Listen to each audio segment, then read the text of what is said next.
এই সামান্য কয়েকটি জিনিসের বাড়ি থেকে বকবক করে পালাবে ইঁদুর। বাড়িতে ইঁদুরের উৎপাতে জীবন অতিষ্ঠ।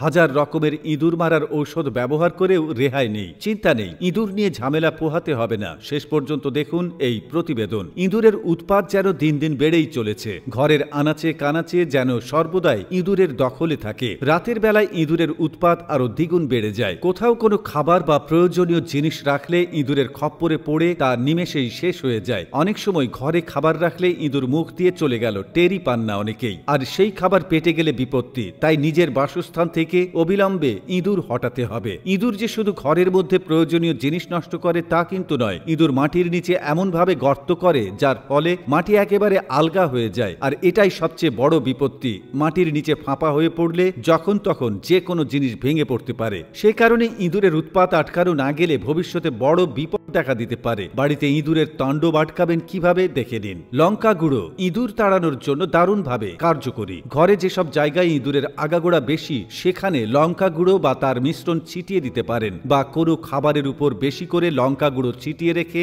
ঘরের এক কোণে রেখে দিন। খাবারটির গন্ধ শুকে ইঁদুর তৎক্ষণাৎ সেখান থেকে বিদায় নেবে, কারণ লঙ্কার ঝাল ইঁদুর সহ্য করতে পারে না।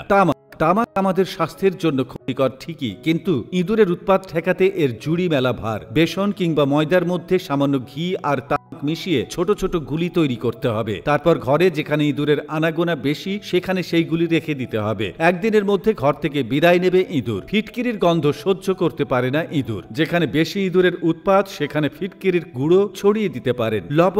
লবঙ্গের ঝাঁঝালো গন্ধে ইঁদুর কাছে ঘেঁষে না। ঘরের কোণগুলিতে একটি কাপড়ে কয়েকটি গোটা লবঙ্গ মুড়ে রেখে দিন। ইঁদুর আপনার বাড়ি থেকে বিদায় নিতে বাধ্য। পেঁয়াজ ইঁদুর তাড়ানোর ক্ষেত্রে বেশি উপকারী পেঁয়াজ। তাই ঘরে যেসব জায়গাগুলোতে ইঁদুর বেশি আসছে সেখানে পেঁয়াজ রাখুন। পিপারমেন্ট তেলের গন্ধ ইঁদুর একেবারেই সহ্য করতে পারে না। ঘরে যেখানে ইঁদুরের উৎপাত বেশি সেখানেই রেখে দিতে পারেন এই তেল।